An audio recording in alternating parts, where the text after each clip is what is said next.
പുലർക്കാലത്തിന്റെ കുളിർമയിൽ സൂര്യൻ പതുക്കെ വെളിച്ചം പരത്തി തുടങ്ങി. അങ്ങ് ദൂരെ മാറി ഒരു പോലീസ് ക്വാർട്ടേഴ്സിലെ ഒരു ചെറിയ വീട്ടിൽ ശാന്തമായ ഒരു പ്രഭാതത്തിന്റെ വെളിച്ചം പതിഞ്ഞു. മുറിയിൽ നന്നേ ഉറക്കത്തിലായിരുന്ന അഞ്ജു അവളുടെ പുതപ്പ് മാറ്റിവെച്ച് പതിയെ എഴുന്നേറ്റു. കട്ടിലിൽ ചുമരിനോട് ചേർന്ന് കിടന്നുറങ്ങുന്ന അഖിലിനെ അവൾ ഒന്ന് നോക്കി.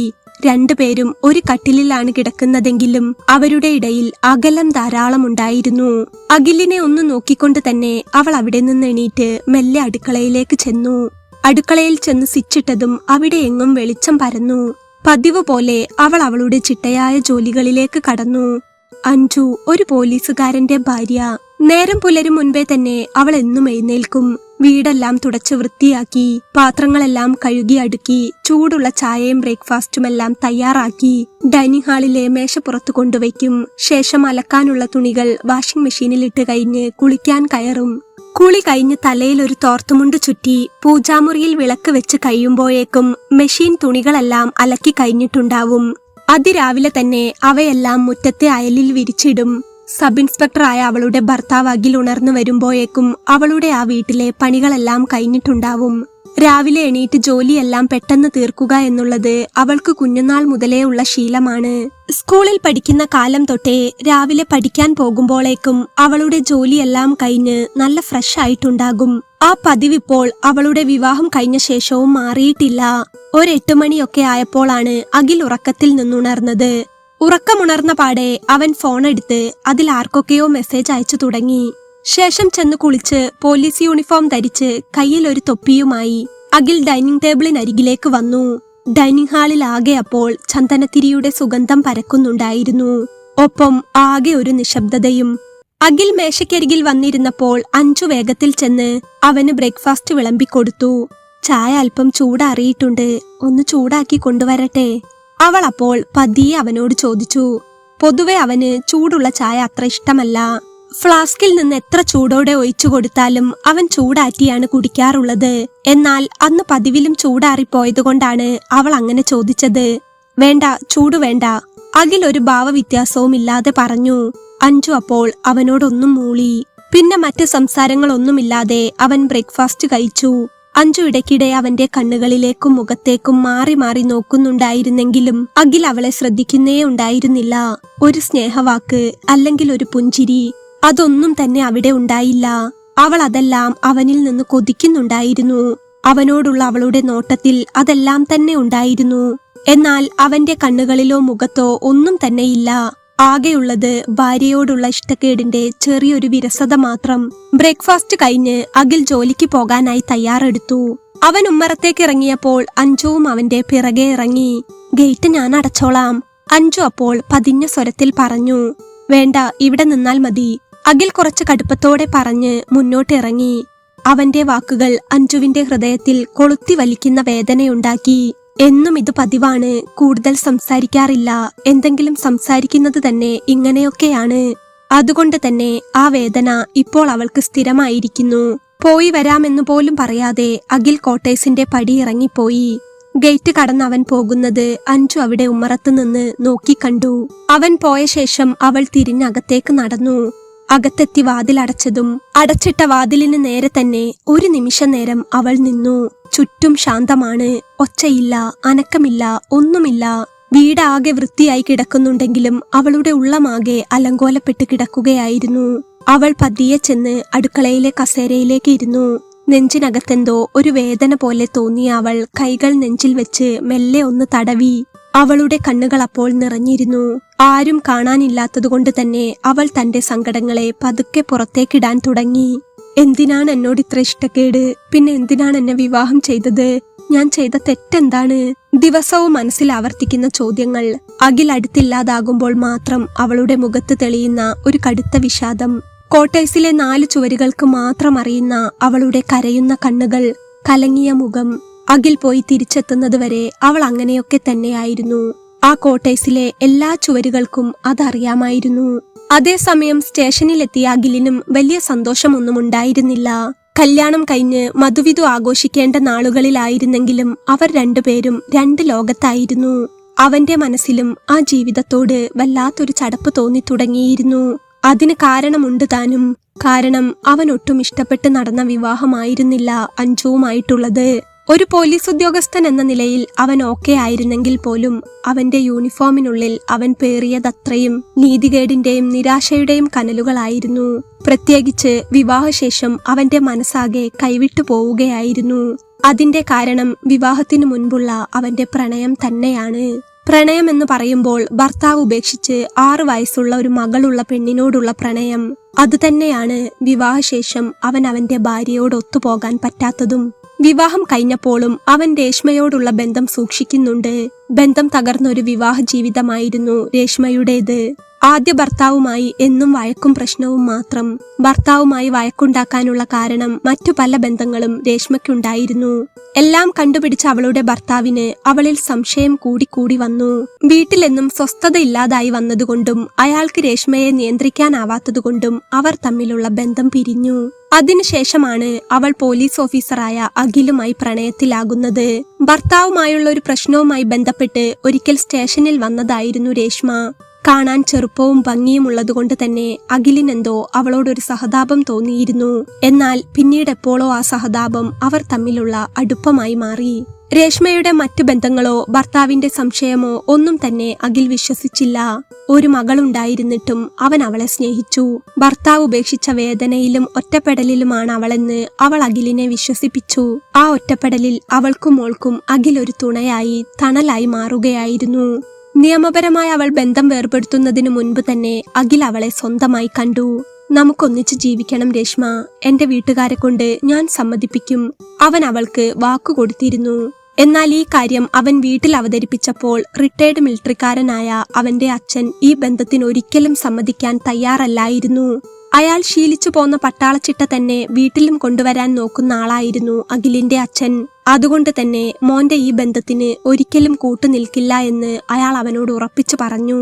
അതിന് കാരണം അയാൾ രേഷ്മയെക്കുറിച്ച് അന്വേഷിച്ചപ്പോൾ അറിയാൻ കഴിഞ്ഞ കാര്യങ്ങളായിരുന്നു. അവൾ ഒട്ടും നല്ലതല്ല എന്ന അറിവാണ് അയാൾക്ക് അന്വേഷണത്തിൽ കിട്ടിയത്. എന്നാലും അഖിൽ അതൊന്നും വിശ്വസിക്കാൻ തയ്യാറല്ലായിരുന്നു. വിവാഹം കഴിഞ്ഞൊരു പെണ്ണ്, ഒരു കുട്ടിയുമുണ്ട്, അതെന്തെങ്കിലും ആകട്ടെ, നിന്റെ ഇഷ്ടത്തിന് നീ വിവാഹം കഴിക്കുന്നു എന്ന് തന്നെ വെക്കാം. അവളുടെ ഭർത്താവ് അവളെ ഉപേക്ഷിച്ചത് തന്നെ അവളെ സംശയം കാരണമാ. സംശയമെന്ന് പറഞ്ഞാൽ അയാളുടെ തോന്നലൊന്നുമല്ല. അവൾ അങ്ങനെ തലതെറിച്ച് നടക്കുന്ന ഒരുത്തിയാണെന്നാ എനിക്ക് അന്വേഷിച്ചപ്പോൾ അറിയാൻ കഴിഞ്ഞത്. അങ്ങനെ ഒരുത്തിയെ നീ വിവാഹം കഴിച്ചാൽ ഞങ്ങൾ എങ്ങനെ സമൂഹത്തിൽ തല ഉയർത്തി നടക്കും? ഇനി വിവാഹം കഴിച്ചാൽ തന്നെ നിനക്ക് സമാധാനം കിട്ടുമോ? അതുമില്ല. ഒന്നുമില്ലെങ്കിലും ഒരു സബ് ഇൻസ്പെക്ടർ അല്ലേ നീ? പഠിച്ച് പോലീസ് ഓഫീസർ ആയതല്ലേ? ഒരു പോലീസുകാരൻ ഇങ്ങനെ ചെയ്യുമോ? അച്ഛന്റെ വാക്കുകൾ ആ ബന്ധത്തിന് ഒരിക്കലും അനുവദിക്കുന്നതായിരുന്നില്ല. അതവനെ ഒരു ചങ്ങല പോലെ വലിഞ്ഞു മുറുക്കി. വീട്ടിലെ എതിർപ്പ് കൂടിയപ്പോൾ അവന് രേഷ്മയോടുള്ള ഇഷ്ടം കൂടി വന്നു. അവന്റെ താല്പര്യങ്ങളെയും സ്വപ്നങ്ങളെയും വീട്ടുകാർ ഒറ്റയടിക്ക് തള്ളിക്കളഞ്ഞപ്പോൾ ഉണ്ടായ ദേഷ്യം. അവൻ രേഷ്മയെ മറക്കാൻ തയ്യാറായിരുന്നില്ല. എന്നാൽ വീട്ടിൽ അത് വലിയ പ്രശ്നങ്ങൾ ഉണ്ടാക്കി. പലരും അറിഞ്ഞു. പലരും അവനെ കുറ്റപ്പെടുത്താനും വിലക്കാനും തുടങ്ങി. ഒടുവിൽ മറ്റൊരു വഴിയുമില്ലാതെ അച്ഛന്റെയും അമ്മയുടെയും കർശനമായ തീരുമാനത്തിനു മുൻപിൽ മറ്റുള്ളവരുടെ ഉപദേശവും നാണക്കേടും സഹിക്കാൻ കഴിയാതെ അവൻ അഞ്ജുവിനെ താലികെട്ടി. ബാങ്കിൽ ജോലിയുള്ള കുട്ടിയായിരുന്നു അഞ്ജു. കാണാൻ സൗന്ദര്യമുള്ള നല്ല സ്വഭാവമുള്ള അഖിലിന്റെ വീട്ടുകാർക്കേറെ ഇഷ്ടപ്പെട്ട കുട്ടി. വിവാഹശേഷം അവൾ ബാങ്കിലെ ജോലിയിൽ കുറച്ചുകാലം അവധി എഴുതി കൊടുത്തതാണ്. അഖിലിനോടൊപ്പം കുറച്ചുകാലം കോട്ടേഴ്സിൽ താമസിക്കാനും അവനുമായി അടുക്കാനും ഒക്കെയായിരുന്നു അവധിയെടുത്തത്. അവൻ അവളെയും കൂട്ടി പോലീസ് ക്വാർട്ടേഴ്സിലേക്ക് വന്നെങ്കിലും അവൾ വിചാരിച്ച പോലെ ഒരു ജീവിതമേ അല്ലായിരുന്നു അഖിലിനോടൊപ്പം. ഇന്ന് ശരിയാവും നാളെ ശരിയാവുമെന്ന് കരുതി അവൾ ഒരു ഒഴുക്കിൽ അങ്ങനെ പോകുന്നു. ശരിക്കു പറഞ്ഞാൽ അവരുടെ വിവാഹ ജീവിതം അഞ്ജുവിനേറെ ചടച്ചു തുടങ്ങിയിരുന്നു. ലീവ് ക്യാൻസൽ ചെയ്ത് തിരികെ ജോലിക്ക് കയറിയാലോ എന്ന ചിന്തയിലാണ് അവളിപ്പോൾ. കാരണം അഖിലിന്റെ സ്വഭാവം തന്നെ. അവന്റെ ഉള്ളിലെ ദേഷ്യം അഗ്നിപർവ്വതം പോലെ തിളയ്ക്കുകയായിരുന്നു. അവന്റെ ജീവിതം തകർത്തു കളഞ്ഞത് അഞ്ജു അല്ലായിരുന്നിട്ട് പോലും അവന്റെ ദേഷ്യം മുഴുവൻ അവളിലേക്കായിരുന്നു. കാര്യങ്ങളൊന്നും അറിയാതെ വീട്ടുകാർ നിശ്ചയിച്ചുറപ്പിച്ച് തന്റെ ഭാര്യയായവൾ. എങ്കിലും രേഷ്മയോടുള്ള പ്രണയവും വീട്ടുകാരുടെ എതിർപ്പുമെല്ലാം കാരണം അവൻ അഞ്ജുവിനെ ഒട്ടും ഇഷ്ടമല്ലായിരുന്നു. ഒരിക്കൽ രാത്രി ജോലി കഴിഞ്ഞു വന്ന അഖിലിനരികിലായി അവൾ സോഫയിൽ ചെന്നിരുന്നതും അഖിൽ പെട്ടെന്ന് പൊട്ടിത്തെറിച്ചു. അഞ്ജു, പറയുന്നത് കൊണ്ടൊന്നും തോന്നരുത്, നീ എന്തിനാണ് എന്റെ ജീവിതത്തിലേക്ക് വന്നത്? അവന്റെ ആ ചോദ്യം കേട്ടതും അഞ്ജു വല്ലാതെ ഒന്ന് ഞെട്ടിപ്പോയിരുന്നു. എന്താ, ഞാൻ എന്ത് തെറ്റാണ് ഏട്ടാ ചെയ്തത്? അവൾ അവനോട് ചോദിച്ചു. നീ തെറ്റൊന്നും ചെയ്തതുകൊണ്ടല്ല, പക്ഷേ നീ തന്നെ എന്റെ ജീവിതത്തിലെ വലിയൊരു തെറ്റാണ്. അഖിൽ അവന്റെ ശബ്ദമുയർത്തി. എനിക്കൊട്ടും ഇഷ്ടമില്ലാത്ത, ഞാൻ വെറുക്കുന്ന ഒരു ബന്ധം. ഞാൻ ഇഷ്ടപ്പെട്ട പെണ്ണിനെ ഉപേക്ഷിക്കേണ്ടി വന്നത്, അവളെ എനിക്ക് വിവാഹം കഴിക്കാൻ പറ്റാതെ പോയത് എല്ലാം നീ കാരണമാണ്. അഖിലിന്റെ വാക്ക് കേട്ട് അവൾ ആകെ ഞെട്ടിപ്പോയിരുന്നു. താലി കെട്ടിയവൻ തന്നെ ഒരിത്തിരി പോലും സ്നേഹിക്കുന്നില്ല എന്നും അതൊരു വെറുക്കപ്പെട്ട ബന്ധമാണെന്നും പറഞ്ഞു കേൾക്കുമ്പോൾ ഉണ്ടാകുന്ന വിഷമം താങ്ങാൻ കഴിയാത്തതാണ്. പെട്ടിയും സാധനങ്ങളും എടുത്ത് അന്ന് രാത്രിയുള്ള ട്രെയിനിന് തന്നെ തിരികെ പോരണമെന്നാണ് അവൾക്കപ്പോൾ തോന്നിയത്. പക്ഷേ എന്തോ ഒന്ന് അവളെ ഒരു നിമിഷം പിൻവലിച്ചു. എന്തോ അങ്ങനെ ഇട്ടെറിഞ്ഞു പോകാൻ അഞ്ജുവിന് തോന്നിയില്ല. അവൾ ഒന്നുകൂടി അഖിലിന്റെ മുഖത്തേക്ക് നോക്കി. അഖിലിന്റെ ഓരോ നോട്ടത്തിലും സംസാരത്തിലും അത്രയും അവഗണനയും തീവ്രമായ ദേഷ്യവും മാത്രമായിരുന്നു. നിറഞ്ഞു തുളുമ്പുന്ന കണ്ണുകളോടെ അവൾ അടുക്കളയിലേക്ക് ഓടി. അവിടെ ഇരുന്ന് അല്പനേരം മുഖം പൊത്തി കരഞ്ഞു. തനിക്കൊരു നല്ല ജോലിയുണ്ട്, താൻ പഠിച്ചു നേടിയ ജോലി. പിന്നെ താൻ എന്തിനാണ് കരയുന്നത്? മറ്റൊരു പെണ്ണിനെ സ്നേഹിക്കുന്ന പുരുഷനുമായി തനിക്ക് എന്തിനാണ് ഒരു ജീവിതം? അവിടം വിട്ട് പടിയിറങ്ങണമെന്ന് അവളുടെ മനസ്സ് മന്ത്രിച്ചുകൊണ്ടേയിരുന്നു. പക്ഷേ എന്താണെന്നറിയില്ല, അവൾ അവിടെ നിന്ന് ഇറങ്ങിയില്ല. ചിലപ്പോൾ വിവാഹ ജീവിതത്തിന് അത്രയേറെ മൂല്യം കാണുന്നത് കൊണ്ടായിരിക്കും, അല്ലെങ്കിൽ ഒരുപക്ഷെ അഖിൽ തന്നെ സ്നേഹിക്കുമെന്നുള്ള ഒരു കുഞ്ഞു പ്രതീക്ഷ എവിടെയോ അവശേഷിക്കുന്നത് കൊണ്ടായിരിക്കും. കുറച്ചു ദിവസം കൂടി മുൻപോട്ട് നോക്കാമെന്ന് അവൾക്ക് തോന്നി. അവൾ പിന്നെ അഖിലിനോടധികം സംസാരിക്കാൻ ചെല്ലാതെയായി. ആവശ്യത്തിന് മാത്രം എന്തെങ്കിലും സംസാരിക്കും. ആ വീട്ടിലെ കാര്യങ്ങളും മറ്റും നോക്കി അവിടെ ഒതുങ്ങിക്കൂടും. ബാങ്കിലെ ജോലിയിലേക്ക് തിരികെ ചെല്ലാനുള്ള മാനസികാവസ്ഥയിലായിരുന്നില്ല അവൾ. കാരണം ജോലിയുടെ സ്ട്രെസ് അവൾക്ക് കുറച്ച് നന്നായി ഉണ്ടായിരുന്നു. കുറച്ചു കാലത്തെ വിശ്രമം അവൾ ഏറെ ആഗ്രഹിച്ചതാണ്. വിവാഹം കഴിഞ്ഞ് അങ്ങനെ ആവണമെന്നായിരുന്നു ആഗ്രഹം.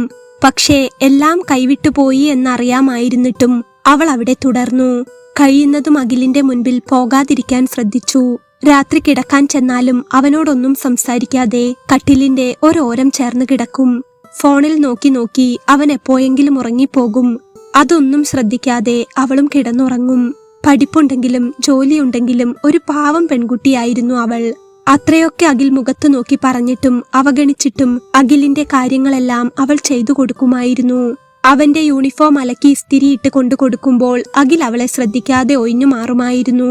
അവൻ ഇഷ്ടമുള്ള ഭക്ഷണം ഉണ്ടാക്കി കൊടുക്കുമ്പോൾ ചിലപ്പോൾ അവൻ ഒന്നും പറയാതെ ഇരുന്ന് കഴിക്കും, അല്ലെങ്കിൽ വിശക്കുന്നില്ല എന്ന് പറഞ്ഞ് എണീറ്റു പോകും.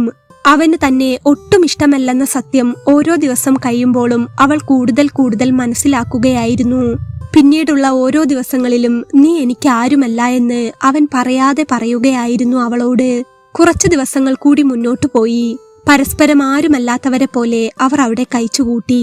അത്രയൊക്കെ അവഗണിച്ചിട്ടും അഞ്ജുവിന് അഖിലിനോട് എന്തോ ഒരിഷ്ടമുണ്ടായിരുന്നു.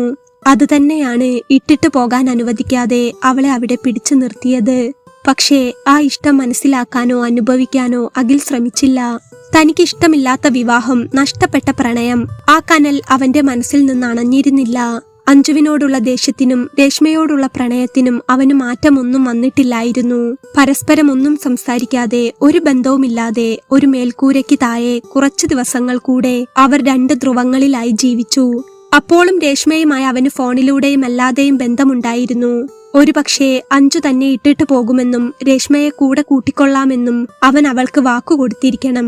വിവാഹം കഴിഞ്ഞെങ്കിലും രേഷ്മയുമായുള്ള അവന്റെ ബന്ധം പഴയതുപോലെ തന്നെ തുടർന്നു. അവളുടെ ഓരോ ചെറിയ കാര്യങ്ങളും അഖിലിന് വലുതായിരുന്നു. അവൾക്കൊന്ന് വയ്യാതെയായാൽ, ചെറുതായി ഒന്ന് പനിച്ചാൽ, അല്ലെങ്കിൽ അവളുടെ കുഞ്ഞിന് വയ്യാതെയായാൽ എന്തായി, ഉറങ്ങിയോ, ആഹാരം കഴിച്ചോ തുടങ്ങിയ 1000 ചോദ്യങ്ങൾ മെസ്സേജുകളിലൂടെയും കോളുകളിലൂടെയും അവൻ ചോദിക്കുമായിരുന്നു. പ്രത്യേകിച്ചും രേഷ്മയ്ക്ക് പീരീഡ്സ് വരുന്ന ദിവസങ്ങളിൽ. ആ ദിവസം അഖിലിന് അറിയാമായിരുന്നു, ഇനി സ്റ്റേഷനിലെ തിരക്കുകൾക്കിടയിൽ അവൻ അത് വിട്ടുപോയാൽ തന്നെ അവന്റെ സ്നേഹം കിട്ടാനായി അവൾ അത് അവനോട് പറയുമായിരുന്നു. വേദനയുണ്ടോ രേഷ്മ? വേഗം മരുന്ന് കഴിക്ക്, ജോലിയൊന്നും ചെയ്യരുത്. മോളെ വേഗം കിടത്തി ഉറക്കിയിട്ട് നീയും ഉറങ്ങാൻ നോക്ക്, ഞാൻ മെസ്സേജ് അയച്ചുകൊണ്ടിരിക്കും. രേഷ്മയോടുള്ള അവന്റെ ഓരോ വാക്കിലും സ്നേഹത്തിന്റെ ആഴം നിറഞ്ഞിരുന്നു. സമയം കിട്ടുമ്പോഴെല്ലാം അവളെ കാണാൻ പോകും, മരുന്നുകൾ വാങ്ങിച്ചു നൽകും, ഇഷ്ടമുള്ള ഭക്ഷണം വാങ്ങിച്ചു നൽകും. അങ്ങനെ പലതും അഖിൽ അവൾക്ക് നൽകി. അവന്റെ ശ്രദ്ധ മുഴുവൻ അവളിലായിരുന്നു. ഒരു വേലക്കാരിയെ പോലെ അവന്റെ വീട്ടിൽ അവന്റെ കാര്യങ്ങളെല്ലാം നോക്കി അവൻ താലി കെട്ടിയ പെണ്ണും.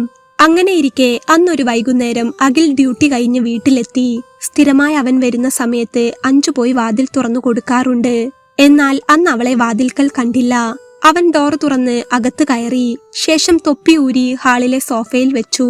ജഗ്ഗിൽ നിന്ന് അല്പം വെള്ളം എടുത്തു കുടിച്ച് അവൻ റൂമിലേക്ക് ചെന്നു.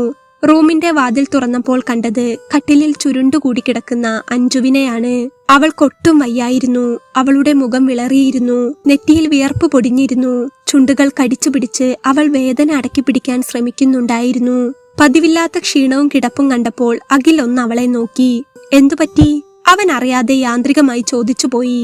അവന്റെ ചോദ്യം കേട്ടപ്പോഴാണ് അഞ്ജു കണ്ണു തുറന്നൊന്ന് അവനെ നോക്കിയത്. ഒന്നുമില്ല, വയറു വേദനിക്കുന്നു, അവൾ കഷ്ടപ്പെട്ട് പറഞ്ഞു. പറയുമ്പോൾ അവളുടെ ശബ്ദമിടറിയിരുന്നു. വയറുവേദന എന്ന് പറഞ്ഞപ്പോൾ അഖിലിന് കാര്യം മനസ്സിലായി. ആർത്തവത്തിന്റെ വേദനയാണ്. എന്തോ ഒട്ടും വയ്യാതെ കിടക്കുന്ന അവളെയും അവളുടെ സംസാരവും കേട്ടപ്പോൾ അവന് മനസ്സിൽ ഒരു നിമിഷം അവളോട് സഹതാപം തോന്നിയിരുന്നു. ആ വേദനയുടെ തീവ്രത അവൻ അറിയാം. രേഷ്മ പറഞ്ഞറിഞ്ഞതാണ്. കാരണം അവൻ രേഷ്മയ്ക്ക് വേണ്ടി എത്രയോ തവണ മരുന്നുകൾ വാങ്ങിക്കൊടുത്തിട്ടുണ്ട്. എന്തോ അഞ്ജുവിനെ അങ്ങനെ കണ്ടതും അവൻ ഒരു ബുദ്ധിമുട്ട് തോന്നി. അവൻ ഒന്നുകൂടെ അവളെ നോക്കി. പക്ഷേ ആ നിമിഷം തന്നെ അവന്റെ മനസ്സിൽ വീണ്ടും അവളോട് എന്തോ ഒരു വെറുപ്പ് തലപൊക്കി തുടങ്ങി. ഏയ്, ഇവളോടിപ്പോ എന്ത് ചോദിക്കാനാ, കിടന്നോട്ടെ. അവൻ പിന്നെ മറ്റൊന്നും ചോദിക്കാതെ കുളിക്കാനായി ബാത്റൂമിലേക്ക് കയറി. സുഖമില്ലെന്ന് പറഞ്ഞിട്ടും അഖിൽ തന്നെ പാടെ അവഗണിച്ചു എന്ന് അവൾക്ക് മനസ്സിലായി. അവൾ മെല്ലെ അവിടെ തന്നെ ചുരുണ്ടു കിടന്നു. എന്നാൽ അവൾക്കൊട്ടും വയ്യായിരുന്നു. വയറ്റിലെ വേദന കൂടി വരുന്നുണ്ടായിരുന്നു. എണീറ്റു പോയി വെള്ളം എടുത്തു കുടിക്കാൻ അവൾക്ക് തോന്നിയെങ്കിലും നിവരാൻ പറ്റുന്നുണ്ടായിരുന്നില്ല. ആർത്തവ സമയത്തെ കടുപ്പമേറിയ വേദനയുള്ളവരുടെ കൂട്ടത്തിലായിരുന്നു അഞ്ജുവും. അഖിൽ കുളി കഴിഞ്ഞു വരുമ്പോൾ അവൾ അവിടെ കട്ടിലിൽ കിടന്ന് പുളയുകയായിരുന്നു.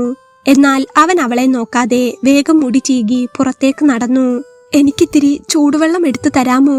തീരെ വയ്യാഞ്ഞിട്ടാ, അഞ്ജു അപ്പോൾ അവനോട് പറഞ്ഞു.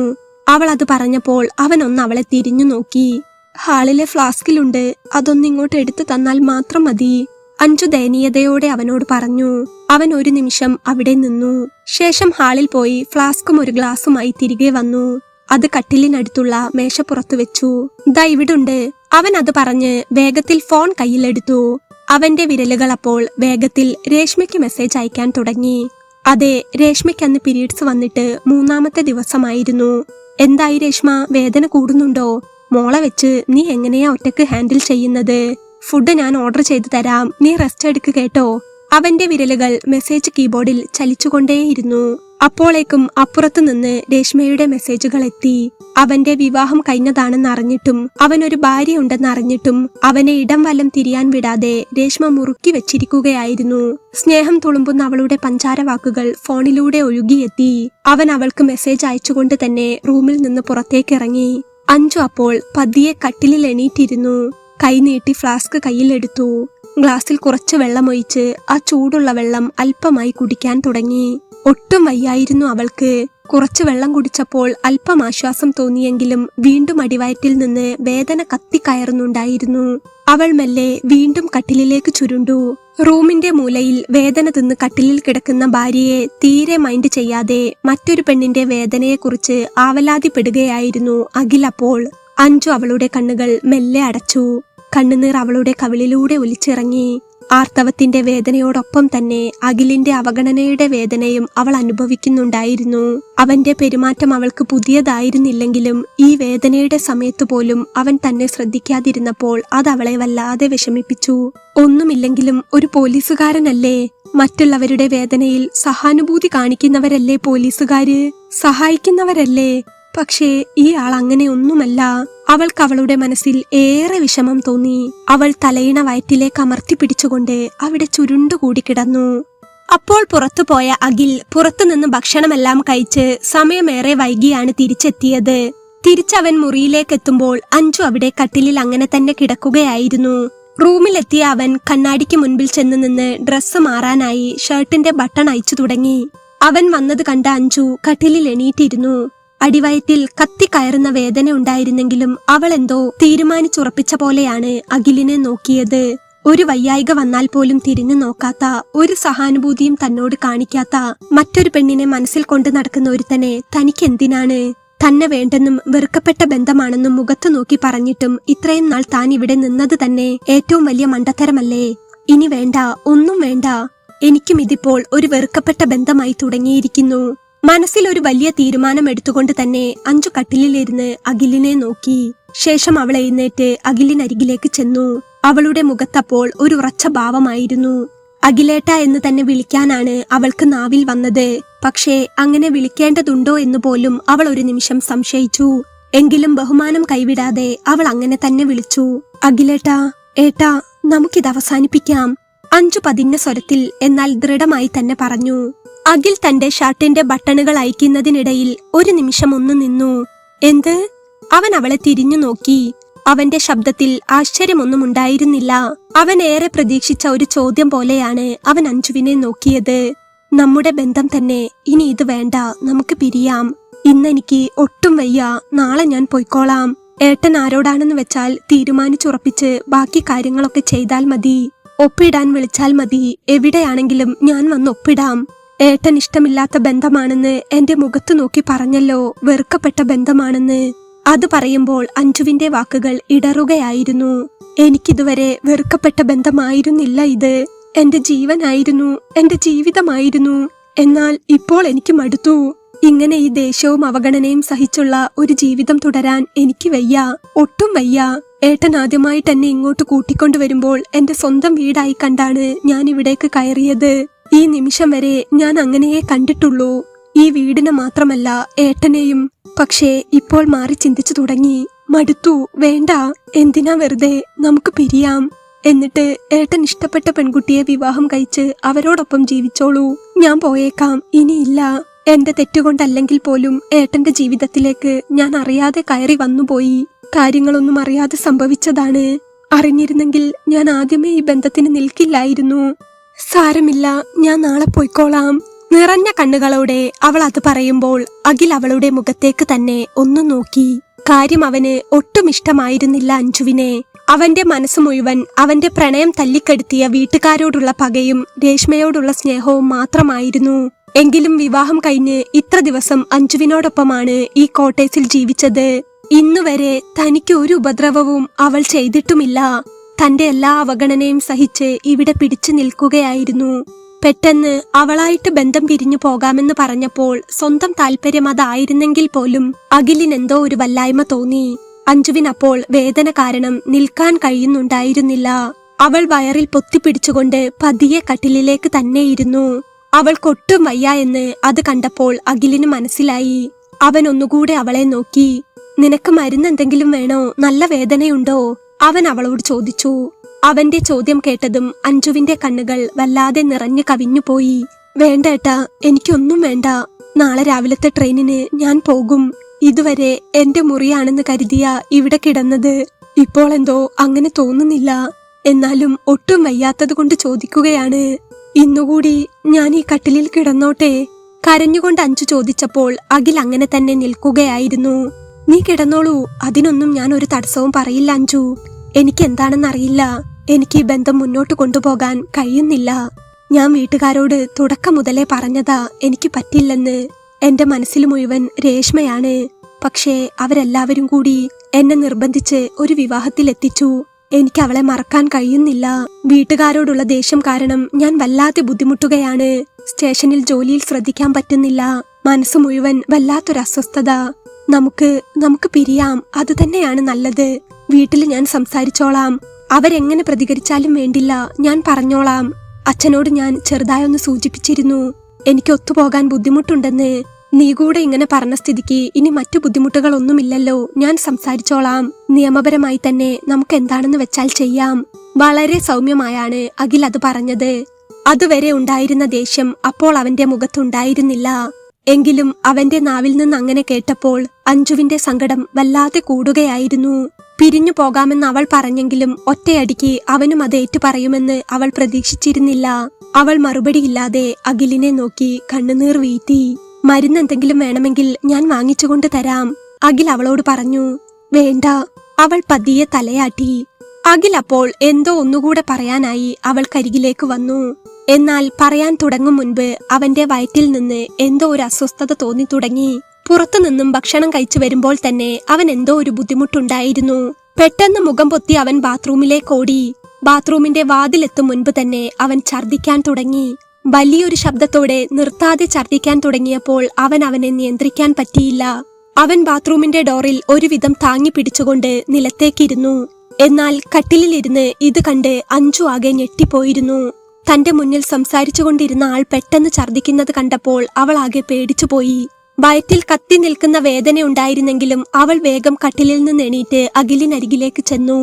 എന്താ ഏട്ടാ, എന്താ പറ്റിയത്? അത് കണ്ട് അഞ്ജു ആശങ്കയോടെയും പേടിയോടെയും ചോദിച്ചു. എന്നാൽ മറുപടി ഒന്നും പറയാനാകാതെ അഖിൽ അവിടെ ഇരുന്ന് ഛർദ്ദിക്കുകയായിരുന്നു. അവൻ നിർത്താതെ ഛർദ്ദിക്കുന്നത് കണ്ടതും അഞ്ജുവിന്റെ കൈകൾ അവന്റെ പുറത്തമർന്നു. അവൾ മറ്റൊന്നും ആലോചിക്കാതെ അവന്റെ പുറം തലോടാൻ തുടങ്ങി. എന്താ ഏട്ടാ, എന്താ പറ്റിയത്? അവൾ പേടിയോടെ അഖിലിനെ നോക്കി. ഒന്നുമില്ല, അവൻ കൈകൊണ്ട് ആംഗ്യം കാട്ടി. വല്ലാതെ ഛർദ്ദിക്കുന്നല്ലോ, ഏട്ടൻ എന്താ ബുദ്ധിമുട്ട് തോന്നുന്നത്? എന്തെങ്കിലും അസ്വസ്ഥത ഉണ്ടോ? അവൾ ചോദിച്ചു. പുറത്തുനിന്ന് ഫുഡ് കഴിച്ചിരുന്നു, അതിനുശേഷം എന്തോ ഒരു ബുദ്ധിമുട്ടുണ്ട്. ഇപ്പോൾ ആകെ തല കറങ്ങുന്നു, ഛർദി നിൽക്കുന്നില്ല. അവൻ ഒട്ടും വയ്യാതെ അവളോട് പറഞ്ഞു. എന്നാൽ അത് പറഞ്ഞവൻ ബാത്റൂമിലേക്ക് മുഖം തിരിക്കുമ്പോഴേക്കും അവന്റെ ശരീരം അവനെ അനുസരിക്കാതെ വീണ്ടും ഛർദിച്ചുപോയി. ഭീകരമായ ഒരു ഓക്കാനത്തോടെ അവന്റെ ഛർദി മുഴുവനും അപ്പോൾ അഞ്ജുവിന്റെ ഡ്രസ്സിലേക്ക് തെറിച്ചു. എന്നാൽ അത് കണ്ട അഞ്ജുവിന് യാതൊരറപ്പും തോന്നിയില്ല. പകരം അവൻ എന്തോ ബുദ്ധിമുട്ടുണ്ടെന്ന് മനസ്സിലായ പേടിയായിരുന്നു അവൾക്ക്. സോറി അഞ്ജു, എനിക്ക് ഛർദി കൺട്രോൾ ചെയ്യാൻ പറ്റുന്നില്ല, ഞാൻ അറിയാതെ നിന്റെ ഡ്രസ്സിലേക്ക്. അഖിൽ വിറച്ചുകൊണ്ട് അവളോട് പറഞ്ഞു. ഏയ്, അത് സാരമില്ലേട്ടാ, ഏട്ടൻ ഒട്ടും വയ്യ എന്ന് കണ്ടിട്ട് എനിക്ക് പേടിയാവുകയാ. എന്താ ചെയ്യുക, നമുക്ക് ഹോസ്പിറ്റലിൽ പോകാം. എനിക്കിത് കണ്ടിട്ട് ആകെ പേടിയാകുന്നു. അഞ്ജു അവന്റെ പുറത്ത് തടവി തന്നെ കരഞ്ഞുകൊണ്ട് പറഞ്ഞു. എന്നാൽ അഖിലിനൊന്നും സംസാരിക്കാൻ പറ്റുന്നുണ്ടായിരുന്നില്ല. അവൻ അവളുടെ കണ്ണിലേക്ക് നിസ്സഹായതയോടെ നോക്കി. അഞ്ജു അപ്പോൾ അഖിലിനെ അവിടെ ചാരിയിരുത്തി വേഗം ബാത്റൂമിലേക്ക് ചെന്ന് ഒരു മഗ്ഗിൽ വെള്ളം കൊണ്ടുവന്ന് അവന്റെ മുഖം കഴുകിക്കൊടുത്തു. എനിക്ക് ഒട്ടും വയ്യ അഞ്ജു, എന്തൊക്കെയോ ആകുന്നു. അഖിൽ നിസ്സഹായതയോടെ അവളുടെ മുഖത്തേക്ക് നോക്കി. അതുവരെ ഉണ്ടായിരുന്ന അവന്റെ എല്ലാ കടുംപിടുത്തങ്ങളെയും അവന്റെ വാശിയെയും ദേഷ്യത്തെയും എല്ലാം തകർത്തെറിഞ്ഞുകൊണ്ട് ആ നിമിഷം അവന്റെ ശരീരമാകെ ക്ഷീണിച്ചു പോവുകയായിരുന്നു. അവന്റെ യൂണിഫോമിന്റെ ഗൗരവമോ അവന്റെ ദേഷ്യമോ വാശിയോ ഒന്നും അവന്റെ ഛർദിയെ തടഞ്ഞില്ല. അവൻ ഒട്ടും വയ്യാതെ അവിടെ ചാരിയിരുന്നു. ഛർദിയുടെ ദുർഗന്ധവും വേദനയും അവനെ ആകെ തളർത്തിയിരുന്നു. അവൻ പതിയെ ഭിത്തിയിൽ ചാരി നിലത്തേക്ക് കിടന്നു. അഞ്ജു ആകെ ഞെട്ടിപ്പോയിരുന്നു. കുറച്ചു നിമിഷം മുൻപ് വരെ തന്നെ അവഗണിച്ചിരുന്നവനാണ്. ദേഷ്യം മാത്രം മുഖത്തുണ്ടായിരുന്ന ഭർത്താവാണ് ഇപ്പോൾ തീർത്തും നിസ്സഹായനായി വേദനിച്ചു നിൽക്കുകയാണ്. അവളുടെ ഉള്ളിൽ അപ്പോൾ അവനോട് ഒരു ദേഷ്യവും ഉണ്ടായിരുന്നില്ല, മറിച്ച് ആകെ പേടിയായിരുന്നു. ആ നിമിഷം അവളുടെ ഉള്ളിലുള്ള സകലതും അലിഞ്ഞു പോയിരുന്നു. തന്നെ ഇഷ്ടമല്ലാത്ത ഭർത്താവ്, ദേഷ്യക്കാരൻ എന്ന ലേബലുകൾക്കപ്പുറം അവൾ കണ്ടത് ഒട്ടും വയ്യാതെ ബുദ്ധിമുട്ട് അനുഭവിക്കുന്ന അഖിലിനെ മാത്രമാണ്. അവൾ വേഗത്തിൽ ബാത്റൂമിൽ ചെന്ന് അവളുടെ ദേഹത്തുണ്ടായിരുന്ന ഛർദിയിൽ വെള്ളമൊഴിച്ച് കളഞ്ഞൊഴിവാക്കി. എന്നിട്ട് ആ നനഞ്ഞ ഡ്രസ്സോടെ തന്നെ അഖിലിനരികിലേക്ക് ഓടി വന്നു. തീരെ നിവരാനോ കുനിയാനോ പറ്റാത്ത വേദന അവൾക്ക് വയറ്റിലുണ്ടായിരുന്നെങ്കിൽ പോലും അവൾ ഒന്നും ആലോചിക്കാതെ വേഗം അഖിലിനെ താങ്ങി പിടിച്ചു. അവന്റെ മുഖം അപ്പോൾ വല്ലാതെ വിളറിയിരുന്നു. അവന്റെ ചുണ്ടുകൾ വിറയ്ക്കുന്നുണ്ടായിരുന്നു. എനിക്ക് വയറ് വേദനിച്ചിട്ട് ഒന്നും ചെയ്യാൻ വയ്യല്ലോ, ഞാൻ എങ്ങനെയെങ്കിലും ഏട്ടനെ താങ്ങി പിടിക്കാം. ഏട്ടൻ എന്നെ പിടിച്ചെഴുന്നേൽക്കാമോ? അവൾ അവനോട് ചോദിച്ചു. അവൾ അത് പറഞ്ഞപ്പോൾ അഖിലിന്റെ കണ്ണുകൾ ചെറുതായി നിറഞ്ഞിരുന്നു. അവളെ ദേഷ്യത്തോടെ മാത്രം നോക്കിയിരുന്ന കണ്ണുകൾ അപ്പോൾ നിസ്സഹായതയോടെ അവളെ ആശ്രയിക്കുകയായിരുന്നു. അവൾ പതിയെ അവനെ പിടിച്ചെഴുന്നേൽപ്പിക്കാൻ നോക്കി. എന്നാൽ തല കറങ്ങുന്നത് കാരണം അഖിലിനൊട്ടും വയ്യായിരുന്നു. അവൻ അപ്പോൾ അഞ്ജുവിന്റെ കയ്യിൽ പതുക്കെ പിടിച്ചു. അഞ്ജു, ഞാൻ നിന്നോട്. അവൻ എന്തോ പറയാൻ ശ്രമിച്ചു. ഇപ്പൊ ഒന്നും പറയല്ലേ ഏട്ടാ, ഫുഡ് പോയ്സൺ ആണെന്ന് എനിക്ക് തോന്നുന്നത്. വെച്ചുകൊണ്ടിരുന്നാൽ ചിലപ്പോൾ ഒട്ടും വയ്യാതാവും. നമുക്കിപ്പോ ഹോസ്പിറ്റലിൽ പോകാം, പേടിക്കണ്ട. അവൾ അത് പറഞ്ഞ് അവനെ പതുക്കെ താങ്ങിക്കൊടുത്തു. അഖിൽ ഒരു വിധത്തിൽ അവളുടെ കയ്യിൽ പിടിച്ച് പതിയെ എഴുന്നേറ്റു. അവൾ അവനെ കട്ടിലിലേക്ക് കൊണ്ടുചെന്നിരുത്തി. എന്നിട്ട് നേരത്തെ അവൾക്ക് വേണ്ടി കൊണ്ടുവച്ച ഫ്ലാസ്കിലെ ചൂടുവെള്ളം എടുത്ത് അവൻ അരികിലേക്ക് ചെന്നു. അത് ഗ്ലാസ്സിൽ ഒഴിച്ച് പതിയെ ചൂടാറ്റിക്കൊണ്ട് അവന്റെ ചുണ്ടിലേക്ക് ചേർത്ത് വെച്ചു കൊടുത്തു. ഏട്ടൻ കുറച്ചു കുടിച്ചു നോക്കിക്കേ. അവൾ ഗ്ലാസ് അവന്റെ ചുണ്ടിൽ ചേർത്ത് വെച്ചു കൊടുക്കുമ്പോൾ അവൻ അവളെ തന്നെ ഒന്ന് നോക്കി. അവന്റെ മനസ്സപ്പോൾ കുറ്റബോധത്താൽ നീറുകയായിരുന്നു. വയറുവേദനിച്ച് ഒട്ടും വയ്യാതിരിക്കുന്ന അവളാണ് തനിക്ക് വേണ്ടി ഇതൊക്കെ ചെയ്തു തരുന്നത്. അവൾ വയ്യാതെ ചുരുണ്ട് കിടക്കുന്നത് കണ്ടിട്ട് ഞാനൊന്നും നോക്കിയിട്ട് പോലുമില്ല. വയ്യായികയും സങ്കടവും കാരണം അവനൊന്നും മിണ്ടാനാകാതെ അവിടെ തളർന്നു കിടന്നു. എന്നാൽ അപ്പോൾ തന്നെ അവൻ വീണ്ടും ഛർദിച്ചു തുടങ്ങി. അഞ്ജു അപ്പോൾ വേഗത്തിൽ ഓടിച്ചെന്ന് ഒരു ചെറിയ പാത്രമെടുത്ത് അവൻ അരികിലേക്ക് കൊണ്ടുവന്ന് ഛർദിക്കാൻ വെച്ചുകൊടുത്തു. അവൻ ആ പാത്രത്തിലേക്ക് ഛർദിക്കുമ്പോൾ അവൾ അവന്റെ കഴുത്തിലും പുറത്തും തലോടി കൊടുക്കുന്നുണ്ടായിരുന്നു. ശക്തമായ വയറുവേദനയോടെ അവൻ വീണ്ടും വീണ്ടും ഛർദിച്ചുകൊണ്ടേയിരുന്നു. ഒരു വിധത്തിൽ അവൾ എങ്ങനെയൊക്കെയോ ഒരു വണ്ടി വിളിച്ചു. വണ്ടി എത്തുമ്പോഴേക്കും അവൾ അവളുടെ നനഞ്ഞ ഡ്രസ്സുകൾ മാറ്റി. അതിനിടയ്ക്കെല്ലാം അവൾ അഖിലിന് ഛർദ്ദിക്കാൻ പാത്രം വെച്ചു കൊടുക്കുകയും അവനെ ആശ്വസിപ്പിക്കുകയും ചെയ്യുന്നുണ്ടായിരുന്നു. ശേഷം അലമാര തുറന്ന് അവന്റെ ഒരു ടീഷർട്ട് എടുത്ത് അവൾ അവനരികിലേക്ക് ചെന്നു. ഏട്ടന്റെ ഡ്രസ്സ് ആകെ നനഞ്ഞിരിക്കുകയാണ്. അവൾ അത് പറഞ്ഞ് അവൻ ഇട്ടിരിക്കുന്ന ഡ്രസ്സ് മാറ്റിക്കൊടുക്കാൻ നോക്കുമ്പോൾ അഖിൽ ഒരു കുഞ്ഞിനെ പോലെ അവളെ അനുസരിച്ച് അതിനെല്ലാം വെച്ചുകൊടുത്തു. അപ്പോഴേക്കും പുറത്ത് വണ്ടി വന്നു നിന്നിരുന്നു. അഞ്ജു അവനെ താങ്ങിപ്പിടിച്ച് പതിയെ നടത്തി കാറിൽ കയറ്റി. ശേഷം കാറിന്റെ പിൻസീറ്റിലേക്ക് അവൾ കൂടി കയറിയിരുന്നതും തളർന്നുപോയ അഖിൽ പതിയെ അവളുടെ മടിയിലേക്ക് കിടന്നുപോയി. അഞ്ജു അപ്പോൾ അവന്റെ തല അവളുടെ മടിയിൽ വെച്ച് പതിയെ തലോടിക്കൊടുത്തു. ശേഷം അവൻ ഛർദ്ദിക്കാനുണ്ടെന്ന് ആംഗ്യം കാണിക്കുമ്പോൾ ഓരോ തവണയും അവൾ കയ്യിൽ കരുതിയിരുന്ന കവറെടുത്ത് അവന് നേരെ നീട്ടി. ഒരു മടിയോ അറപ്പോ ഒന്നും കൂടാതെ അവൾ അവന്റെ ഛർദ്ദിലെല്ലാം ഏറ്റുവാങ്ങി. അഖിലിനപ്പോഴൊക്കെ അവന്റെ സങ്കടത്തെ നിയന്ത്രിക്കാൻ പറ്റുന്നുണ്ടായിരുന്നില്ല. ഈ പെണ്ണിനെയാണല്ലോ ദൈവമേ ഞാൻ കുറച്ചു മുൻപ് ഒഴിവാക്കാമെന്ന് പറഞ്ഞത്. സംസാരിക്കാൻ കഴിയുന്നില്ലെങ്കിലും അവന്റെ മനസ്സ് മുഴുവൻ അഞ്ജു ആയിരുന്നു. അവന്റെ കണ്ണുകൾ നിറഞ്ഞൊഴുകി. അവന്റെ തലമുടി ആകെ അപ്പോൾ വിയർപ്പിലൊട്ടിയിരുന്നു. അവൾ അവളുടെ ഷോളെടുത്ത് അവന്റെ തലയും നെറ്റിയും പതിയെ തുടച്ചു കൊടുത്തു. ഒരമ്മയുടെ മടിയിൽ കിടക്കുന്ന പോലെ അഖിൽ അവളുടെ മടിയിൽ കിടന്നു. അഖിൽ പതിയെ കണ്ണുകൾ അടച്ചു. അഞ്ജുവിന്റെ ഡ്രസ്സിന്റെ നേരിയ സുഗന്ധം അവന്റെ മൂക്കിലേക്ക് പതിയെ അരിച്ചു കയറുന്നുണ്ടായിരുന്നു. വല്ലാത്തൊരു സുഖം അവൻ അപ്പോൾ തോന്നി. അവൾ അപ്പോൾ അവളുടെ വിരലുകൾ കൊണ്ടും അവന്റെ നെറ്റിയിലെ വിയർപ്പ് മൃദുവായി തുടച്ചു മാറ്റിക്കൊടുത്തു. ആ നിമിഷം അവന്റെ മനസ്സിൽ രേഷ്മയോടുണ്ടായിരുന്ന തീവ്രമായ പ്രണയത്തിന്റെ തിളക്കം കുറയുകയായിരുന്നു. പകരം അവൻ താലി കെട്ടിയ അവന്റെ ഭാര്യയെ അഞ്ജുവിനെ അവന്റെ മനസ്സ് സ്നേഹിച്ചു തുടങ്ങിയിരുന്നു എന്ന് പറഞ്ഞാൽ അതൊരു ചെറിയ തുടക്കമായിരുന്നില്ല. അഞ്ജുവിനെ തനിക്ക് വേണമെന്ന ഒരു തോന്നൽ അവന്റെ ഉള്ളിൽ ആഴത്തിൽ പതിഞ്ഞിരുന്നു. കാരണം അവളുടെ വയ്യായ്മ പോലും വിലവെക്കാതെ തന്റെ ഒരു മോശം അവസ്ഥയിൽ അവൾ നൽകിയ കരുതൽ അത് അവനെ സംബന്ധിച്ച് ഒരിക്കലും വിലയിടാൻ കഴിയാത്തത്ര വലുതായിരുന്നു. അവളോടുള്ള പ്രണയം, ഇഷ്ടം, കടപ്പാട് ഇതെല്ലാം അവളുടെ മടിയിൽ കിടന്നുകൊണ്ട് തന്നെ അവന്റെ മനസ്സിൽ പൂവിടുകയായിരുന്നു. അവൻ അറിയാതെ അവൻ അപ്പോൾ അവളുടെ വയറിലൊന്ന് കൈവച്ചു പോയി. പെട്ടെന്ന് അവന്റെ കൈ അവളുടെ അരക്കെട്ടിൽ പതിഞ്ഞപ്പോൾ അഞ്ജു ഒന്ന് ഞെട്ടിയെങ്കിലും അവൾ അവനെ തടഞ്ഞില്ല. പകരം ഒട്ടും വയ്യാതിരിക്കുന്ന അവനെ അവൾ ഒന്നുകൂടെ ചേർത്ത് പിടിച്ച് തലോടുകയായിരുന്നു. വേദന കൂടുന്നുണ്ടോ ഏട്ടാ? അവൾ അപ്പോൾ അവനോട് പതിയെ ചോദിച്ചു. ഇല്ല, കുഴപ്പമില്ല. അവൻ കഷ്ടപ്പെട്ട് മറുപടി പറഞ്ഞു. നിന്നോടുള്ള ഇഷ്ടമാണ് കൂടുന്നത് അഞ്ജു, എനിക്ക് നിന്നെ വേണം. അവൻ അവന്റെ മനസ്സിൽ തിരുത്തിക്കൊണ്ട് പറഞ്ഞു. എന്നിട്ട് അവളുടെ മടിയിൽ ചേർന്ന് കിടന്നു. പെട്ടെന്ന് തന്നെ അവർ ഹോസ്പിറ്റലിൽ എത്തി. ഡോക്ടറെ കണ്ടപ്പോൾ ഫുഡ് പോയ്സൺ ആണെന്ന് ഉറപ്പിച്ചു. അവരപ്പോൾ തന്നെ അഖിലിന് വേണ്ട മരുന്നുകളും ട്രിപ്പും നൽകാൻ തുടങ്ങി. തന്റെ വേദനയെ ഒന്നും കാര്യമാക്കാതെ ഡോക്ടർമാർ പറയുന്നതെല്ലാം ശ്രദ്ധയോടെ കേട്ട് ഒരു നിഴലുപോലെ അഞ്ജു അവനൊപ്പം നിന്നു. അവന് വേണ്ടതെല്ലാം ചെയ്തു കൊടുത്തു.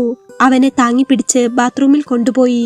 ഛർദിക്കാൻ വീണ്ടും കവർ വെച്ചു കൊടുത്തു. വെള്ളം കുടിപ്പിച്ചു. തുണി നനച്ച മുഖവും കഴുത്തുമെല്ലാം തുടച്ചു കൊടുത്തു. മറുത്തൊന്നും പ്രതീക്ഷിക്കാതെ അവന് വേണ്ടുന്നതെല്ലാം തന്നെ അവൾ ചെയ്യുന്നുണ്ടായിരുന്നു. അഖിൽ കട്ടിലിൽ അവളെ നോക്കി അങ്ങനെ കിടന്നു. ക്ഷീണം കാരണം അവന്റെ കണ്ണുകൾ പതിയെ അടഞ്ഞു പോകുന്നുണ്ടായിരുന്നു. ട്രിപ്പിട്ടതിന്റെ തണുപ്പ് അവന്റെ സിരകളിലൂടെ ഒഴുകി നീങ്ങുന്നത് അവൻ അറിഞ്ഞു. കട്ടിലിന്റെ അരികിൽ തന്നെ നോക്കിക്കൊണ്ടിരിക്കുന്ന അഞ്ജുവിന്റെ സാന്നിധ്യം അവന് വല്ലാതെ സുഖം തോന്നി. അവൻ അഞ്ജുവിന്റെ മുഖത്തേക്കൊന്നു നോക്കി. വയ്യ അഞ്ജു, അവൻ മെല്ലെ പറഞ്ഞു.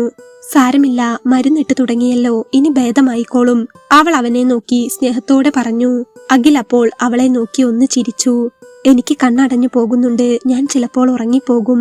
നീ അപ്പുറത്തെ ബെഡിൽ പോയി ഉറങ്ങിക്കോട്ടോ, വയറുവേദന ഉള്ളതല്ലേ? അഖിൽ അവളോട് സ്നേഹത്തോടെ പറഞ്ഞു. അത് സാരമില്ല, ആ വേദന എനിക്ക് സഹിച്ച ശീലമുള്ളതാണ്. ഏട്ടന്റേത് അങ്ങനെയല്ലല്ലോ, ഏട്ടന് കുറച്ചുകൂടെ ഭേദമാകട്ടെ, എന്നിട്ട് ഞാൻ കിടന്നോളാം, അഞ്ജു പറഞ്ഞു. അഖിൽ അപ്പോൾ അവളെ ഒന്നു നോക്കി. അഞ്ജു, ഞാൻ നിന്നോട് എന്തൊക്കെയോ അവൻ പറയാൻ വന്നു. അവൾ അപ്പോൾ അഖിലിന്റെ ചുണ്ടിൽ അവളുടെ കൈവച്ച് തടഞ്ഞു. ഇപ്പൊ ഒന്നും പറയണ്ട ഏട്ടാ, ഏട്ടന് സുഖമാകട്ടെ, കണ്ണടച്ചു കിടന്നോളൂ. അവൾ അവനെ നോക്കി സ്നേഹത്തോടെ ചിരിച്ചു. അഖിൽ അപ്പോൾ അവളുടെ കയ്യിൽ ഒന്ന് മെല്ലെ പിടിച്ചു. അങ്ങനെ പിടിച്ചുകൊണ്ട് തന്നെ അവൻ ഉറങ്ങിപ്പോയി. പിറ്റേന്ന് രാവിലെ ഉറക്കമുണരുമ്പോൾ അഖിൽ കാണുന്നത് തന്റെ അരികിലിരിക്കുന്ന അഞ്ജുവിനെയാണ്. ഉറങ്ങി എണീറ്റെങ്കിലും കണ്ണു തുറക്കാനാവാത്ത വിധം ക്ഷീണത്തിലായിരുന്നു അവൻ. അഞ്ജുവിനെ കണ്ടതും അവൻ ഒന്ന് കണ്ണു നിറയെ അവളെ നോക്കി. എങ്ങനെയുണ്ട് ഏട്ടാ? അവൾ പെട്ടെന്ന് തന്നെ അതാണ് അവനോട് ചോദിച്ചത്. ഇപ്പോ കുഴപ്പമില്ല, ക്ഷീണമുണ്ട്, അവൻ പറഞ്ഞു. സാരമില്ല, ഞാൻ ചായ വാങ്ങിക്കൊണ്ട് വെച്ചിട്ടുണ്ട്. ഏട്ടൻ ഉണരുമെന്ന് കരുതി കുറെ നേരമായി വെയിറ്റ് ചെയ്യുന്നു. അല്പം എടുക്കട്ടെ? ചായ കുടിച്ചിട്ട് മരുന്നുണ്ട്, അവൾ പറഞ്ഞു. അഖിൽ അപ്പോൾ അവളെ നോക്കി ചിരിച്ചു. അവൾ തരുന്നതെന്തും കുടിക്കാൻ അവൻ അപ്പോൾ തയ്യാറായിരുന്നു. അവൾ അപ്പോൾ ഒരു തോർത്ത് നനച്ചു കൊണ്ടുവന്ന് അവന്റെ കണ്ണു മുഖവുമെല്ലാം തുടച്ചു കൊടുത്തു. അവൾ അങ്ങനെ ചെയ്തു കൊടുക്കുമ്പോൾ അഖിൽ അവളുടെ സാമീപ്യം ഏറെ കൊതിക്കുന്നുണ്ടായിരുന്നു. ശേഷം അവൾ ഒരു പാത്രം കൊണ്ടുവന്ന് അവന്റെ വാ കഴുകി അതിലേക്ക് തുപ്പിച്ചു. പിന്നെ വാങ്ങിക്കൊണ്ടുവന്ന് ഇഡലിയും ചായയും കുറേശ്ശെ കൊടുക്കാൻ തുടങ്ങി. ഒന്നും കഴിക്കാൻ മനസ്സില്ലായിരുന്നെങ്കിലും 5 കൊടുത്തപ്പോൾ അഖിൽ കുറേശ്ശെ കഴിച്ചു. വയറുവേദന കുറവുണ്ടോ? ഭക്ഷണം കഴിക്കുന്നതിനിടയിൽ അഖിൽ അഞ്ജുവിനോട് ചോദിച്ചു. അഞ്ജു അപ്പോൾ അവനെ നോക്കി ഒന്ന് ചിരിച്ചു. മാറി. രാത്രി ഞാൻ ഇവിടുത്തെ നേഴ്സിനോട് ഒരു പെയിൻ കില്ലർ വാങ്ങി കഴിച്ചു. ഇപ്പോൾ കുറവുണ്ട്. ഏട്ടന് കുറവുണ്ടോ? അവൾ അവനെ നോക്കി. ഭേദമുണ്ട്, അവൻ പറഞ്ഞു. അവൾ അപ്പോൾ വീണ്ടും ഒരു കഷ്ണം ഇഡലി കൂടെ അവന് വായിൽ വെച്ചു കൊടുത്തു. മതി, ഇനി നീ കഴിച്ചോ, അവൻ അവളോട് പറഞ്ഞു. മതിയോ? അവൾ അവനെ നോക്കി ചോദിച്ചു. മതി അഞ്ജു, അവൻ ചിരിച്ചുകൊണ്ട് പറഞ്ഞു. ശേഷം അവൾ ഗ്ലാസ്സിൽ വെള്ളം കൊണ്ടുവന്ന് അവന് മരുന്ന് കഴിക്കാൻ കൊടുത്തു. അവൻ അതെല്ലാം വാങ്ങി കഴിച്ച് അവളെ നോക്കി അങ്ങനെയിരുന്നു. അവൾ അപ്പോൾ അവന് ഭക്ഷണം കൊടുത്ത പ്ലേറ്റിൽ തന്നെ ഒരു ഇഡ്ഡലി എടുത്തിട്ട് പതിയെ കഴിച്ചു തുടങ്ങി. അഖിൽ അതൊക്കെ നോക്കിയിരുന്നു. അവന്റെ മനസ്സ് നിറയെ അപ്പോൾ കുറ്റബോധമായിരുന്നു. ഇത്ര സ്നേഹമുള്ള തന്റെ ഭാര്യയെ താൻ അറിയാൻ വൈകിയല്ലോ എന്ന കുറ്റബോധം. അവന്റെ കണ്ണുകൾ പതിയെ നിറഞ്ഞു തുടങ്ങി. അവൻ അവൾ കാണാതെ അവന്റെ സങ്കടത്തെ നിയന്ത്രിച്ചു. 2 ദിവസത്തെ ട്രീറ്റ്മെന്റിന് ശേഷം അഖിലിനെ ഡിസ്ചാർജ് ചെയ്തു. അഞ്ജു തന്നെയാണ് ആ 2 ദിവസവും അവനോടൊപ്പം ഉണ്ടായിരുന്നത്. ഡിസ്ചാർജ് ആയി കഴിഞ്ഞ് ഹോസ്പിറ്റലിൽ നിന്ന് ടാക്സി വിളിച്ച് അവർ ക്വാർട്ടേഴ്സിലെത്തി. അഖിലിന്റെ അവശത കുറെയൊക്കെ മാറിയിരുന്നെങ്കിലും അഞ്ജു അവനോടൊപ്പം ചെന്ന് അവനെ റൂമിലെ കട്ടിലിൽ ഇരുത്തി. അഖിൽ അപ്പോൾ ഒരു ദീർഘശ്വാസം എടുത്ത് അവളെ നോക്കി. അവന്റെ കണ്ണുകളിൽ നന്ദിയുണ്ടായിരുന്നു, ഒപ്പം വല്ലാത്ത കുറ്റബോധവും. അഞ്ജു, ഞാൻ നിന്നോട് എങ്ങനെ നന്ദി പറയണമെന്ന് എനിക്കറിയില്ല. സത്യം പറഞ്ഞാൽ ഞാൻ അന്ന് ഛർദിച്ചില്ലായിരുന്നെങ്കിൽ. അഖിൽ വാക്കുകൾ കിട്ടാതെ അങ്ങനെ നിന്നു. അഞ്ജു അപ്പോൾ ഒന്ന് ചിരിച്ചു. സാരമില്ല ഏട്ടാ, നന്ദിയൊന്നും വേണ്ട. ഏട്ടന് പെട്ടെന്ന് വയ്യാതായതുകൊണ്ടല്ലേ. അതിപ്പോ ആർക്കാണെങ്കിലും നമ്മുടെ കൺമുന്നിൽ വെച്ച് വയ്യായിക വരുമ്പോൾ നമ്മൾ സഹായിക്കണ്ടേ. ഛർദി കണ്ടപ്പോൾ ഞാൻ ആകെ പേടിച്ചുപോയി. ഏട്ടന് ഭേദമായല്ലോ, എനിക്കതു മതി, അവൾ ചിരിച്ചുകൊണ്ട് പറഞ്ഞു. ഞാൻ അമ്മയെ വിളിച്ച് പറയട്ടെ? അമ്മ വന്ന് നിൽക്കില്ലേ ഇവിടെ ഏട്ടന് കൂട്ടിന്? അഞ്ജു അവനോട് ചോദിച്ചു. അഖിൽ അപ്പോൾ അവളെ ഒന്ന് നോക്കി. ഏട്ടന് വയ്യാതിരിക്കുന്നതല്ലേ, ഞാൻ അമ്മയോട് പറയാം. എനിക്ക് നോക്കാൻ മടിയുണ്ടായിട്ടല്ല. ഞാൻ ഇനിയും ഇവിടെ നിന്നു പോയാൽ ചിലപ്പോൾ എനിക്ക് ഏട്ടനെ വിട്ട് പോകാൻ പറ്റിയില്ലെന്ന് വരും. ഞാൻ പോയിക്കോട്ടെ ഏട്ടാ. ഏട്ടന്റെ കല്യാണമൊക്കെ കഴിഞ്ഞ് നല്ലപോലെ ജീവിക്കുമ്പോൾ എപ്പോഴെങ്കിലും എന്നെ ഒന്ന് ഓർത്താൽ മതി. എന്റെ കഴുത്തിൽ ആദ്യമായിട്ട് താലി കെട്ടിയ ആളല്ലേ. ആ സ്നേഹം എനിക്കെന്നും ഏട്ടനോടുണ്ടാകും. വെറുത്തിട്ടില്ല ഞാൻ ഇതുവരെ. മനസ്സറിഞ്ഞൊരിക്കലും വെറുക്കുകയുമില്ല. മറക്കില്ലാട്ടോ, ഒരിക്കലും. ഞാൻ പോയിക്കോട്ടെ. കരഞ്ഞുകൊണ്ട് അവൾ അത് ചോദിച്ചതും അഖിൽ ആകെ തളർന്നു പോയിരുന്നു. അവന്റെ കണ്ണുകൾ നിറഞ്ഞൊഴുകി. അഞ്ജു അപ്പോൾ അവളുടെ സങ്കടത്തെ നിയന്ത്രിക്കാൻ കഴിയാതെ പെട്ടെന്ന് തന്നെ റൂമിൽ നിന്ന് പുറത്തേക്ക് പോയി. അവൾ കരഞ്ഞുകൊണ്ട് ഓടിപ്പോയപ്പോൾ അഖിലിന് തന്റെ ജീവിതത്തിൽ ഇന്നോളം നഷ്ടപ്പെട്ടിട്ടില്ലാത്ത വലുതെന്തോ നഷ്ടപ്പെടാൻ പോകുന്ന പോലെ തോന്നി. അവൻ അപ്പോൾ അവരുടെ മുറിയും ആ കട്ടിലുമെല്ലാം ആകെ ഒന്ന് നോക്കി. ഇത്രയും കാലം ഒരുമിച്ച് കിടന്നിട്ടും ഈ മുറി ഞങ്ങൾക്ക് 2 പേർക്കും അപരിചിതമായിരുന്നു. ദൈവമായിട്ട് തന്ന എന്റെ പെണ്ണിനെ എനിക്ക് മനസ്സിലാക്കാൻ കഴിഞ്ഞില്ലല്ലോ. അല്ലെങ്കിൽ തന്നെ രേഷ്മ എന്നെ എപ്പോഴെങ്കിലും സ്നേഹിച്ചിട്ടുണ്ടോ? അവൾക്കിഷ്ടമുള്ള ഭക്ഷണം വാങ്ങിക്കൊടുക്കാനും വസ്ത്രങ്ങൾ വാങ്ങിക്കൊടുക്കാനും ഭർത്താവ് ഉപേക്ഷിച്ച അവളുടെ കുഞ്ഞിനെ നോക്കാനുമല്ലാതെ എന്റെ എന്തെങ്കിലും ഒരു കാര്യം ഇന്നുവരെ അവൾ തിരക്കിയിട്ടുണ്ടോ? ഇത്രയൊക്കെ ഞാൻ അപമാനിച്ചിട്ടും അവഗണിച്ചിട്ടും ഒരവശത വന്നപ്പോൾ എന്നെ താങ്ങിയത് എന്റെ അഞ്ജു തന്നെയല്ലേ. രേഷ്മയാണെങ്കിൽ അങ്ങനെ ചെയ്യുമായിരുന്നോ? അവൾക്ക് അവളുടെ ഭർത്താവിനില്ലാത്ത കുറ്റമില്ല. അങ്ങനെയെങ്കിൽ എന്റെ അഞ്ജു സഹിച്ചതുപോലുള്ള അവഗണന അവൾ സഹിച്ചിരുന്നെങ്കിൽ അവൾ എന്നെ തിരിഞ്ഞു നോക്കുമായിരുന്നോ? അങ്ങനെ നോക്കുമ്പോൾ അഞ്ജു തന്നെയല്ലേ എനിക്ക് വേണ്ടപ്പെട്ടവൾ. അവന്റെ കണ്ണുകൾ വീണ്ടും നിറഞ്ഞൊഴുകി. അവൻ മെല്ലെ കട്ടിലിൽ നിന്ന് എണീറ്റ് ഹാളിലേക്ക് ചെന്നു. അഞ്ജു അപ്പോൾ അവിടെ കസേരയിലിരുന്ന് മുഖം പൊത്തി കരയുകയായിരുന്നു. അവളെ കാണുമ്പോൾ അവളെ ചേർത്ത് പിടിക്കാൻ തോന്നുകയായിരുന്നു അഖിലിന്. ഒരു പുതിയ തുടക്കം അവൻ അത്രമേൽ ആഗ്രഹിക്കുന്നുണ്ടായിരുന്നു.